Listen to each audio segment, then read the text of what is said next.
This was the most scared I have ever been as a nurse. So back in 2009, I had just graduated from nursing school as a registered nurse. And I had been working at the hospital in my hometown as a nurse's aide in the emergency department while I tried to figure out what it was I wanted to do. So I was familiar with this old hospital, and again, I had worked there for years at this point prior to the incident. And this hospital, it was old. It was one of those hospitals that has been around for like 100 years, and everybody has a creepy story about it. And I remember when I was younger, my friend's dad used to tell us this creepy ghost story about a time when he had surgery at the hospital, and while he was there recovering, he got visited in the middle of the night by a doctor, and then the next morning went to check with the staff, and that doctor had died the previous day. You know, like a typical dad ghost story. So anyway, when I started working at the hospital as a nurse's aide, I worked in the emergency department, and I loved it. I loved the people that I worked with, and we just always had a ton of fun. And because it was an old, creepy hospital, we were always swapping ghost stories or weird incidents that you heard third hand. But like any other hospital, because of staffing shortages, occasionally some of us would have to stay and work the night shift. While I never actually saw anything, I would always get spooked out when I'd have to go into the basement by myself in the middle of the night and get stuff out of the creepy supply closet to bring back up. But again, I never actually experienced anything.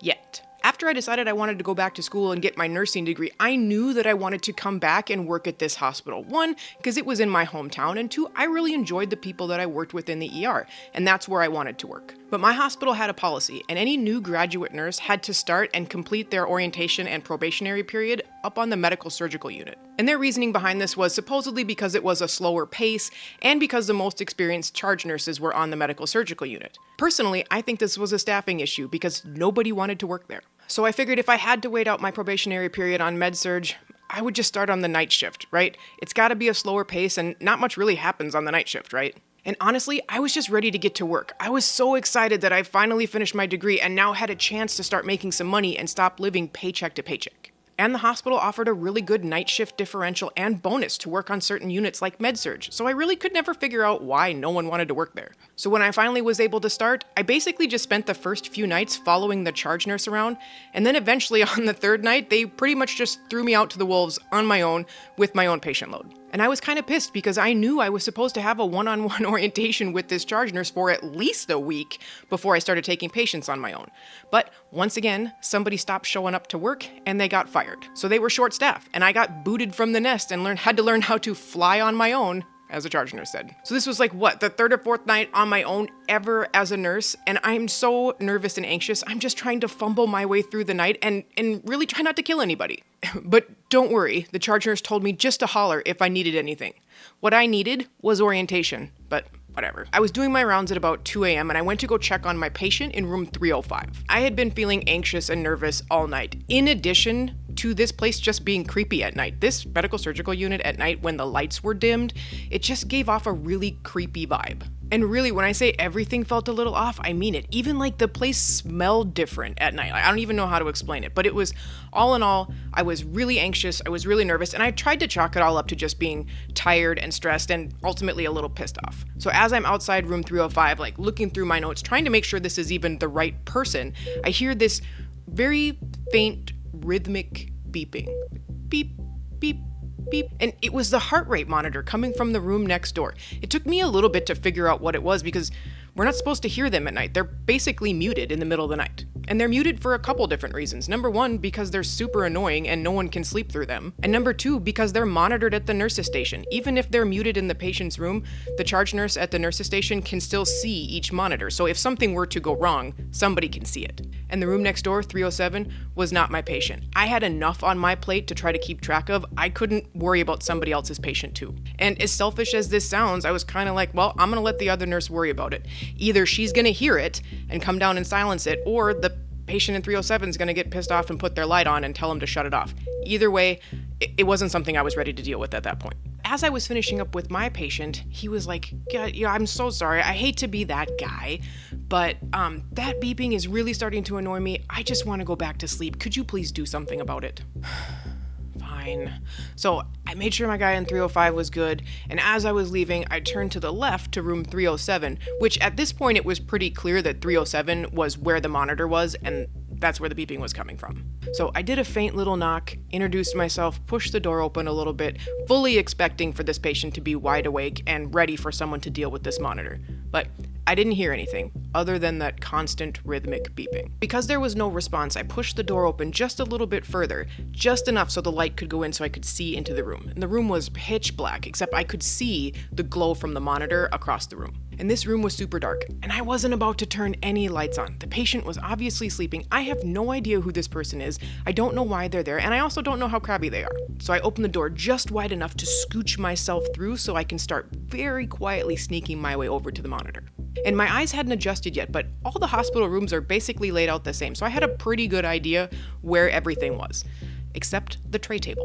And if you've ever bumped into one of those flimsy excuses of a table, you know they are the loudest thing in that entire room. So I only set my focus on getting to that monitor and not ramming into the tray table that was lurking about somewhere in the room. So I finally, after inching through this room, trying not to hit anything, make my way over to the monitor, which probably only took me a minute or so, but it felt like forever. And once I got over to the monitor, I knew exactly what to do. Even though I was new as a nurse, I had muted these things 1,000 times in the ER as a nurse's aide, so I knew exactly where the button was and I knew exactly what to do.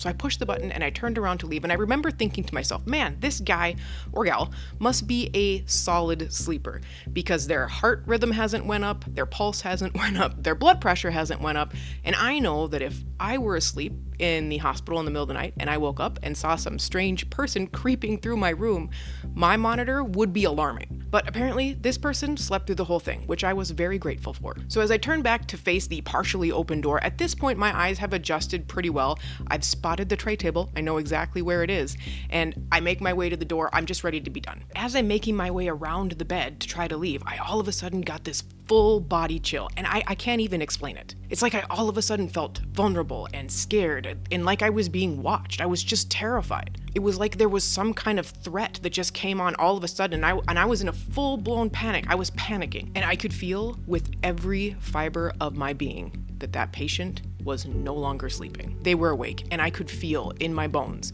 they were pissed off, and it was terrifying. So now that my eyes have fully adjusted, I whip my head around quick to look at the patient in the bed. But as I'm standing there, staring at the bed, I was just dumped. There's nobody in it. There was nobody in that bed. As I'm staring at the bed, just trying to process what is happening at this moment, I look over at the monitor and I can see it's alarming. All the alarms are going off. The red lights are flashing.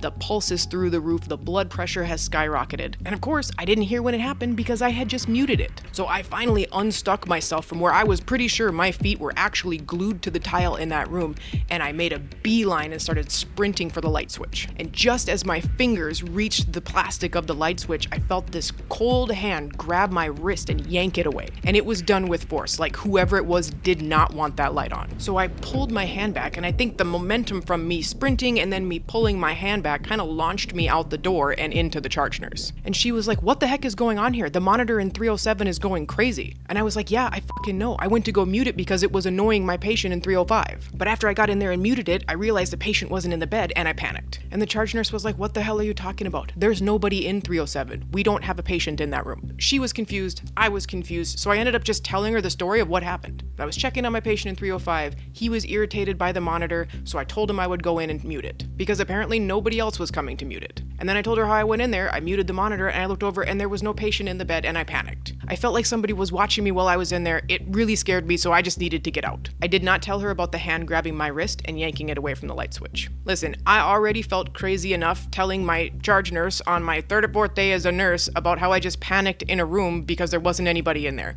I really didn't want to make it worse. It was already a pretty crazy story. I was stressed out and I was tired. And really everything but the actual physical touch part, I tried to justify it in my head as I was just stressed out. But at this point, I felt really, really, really dumb after retelling the story and hearing it out loud.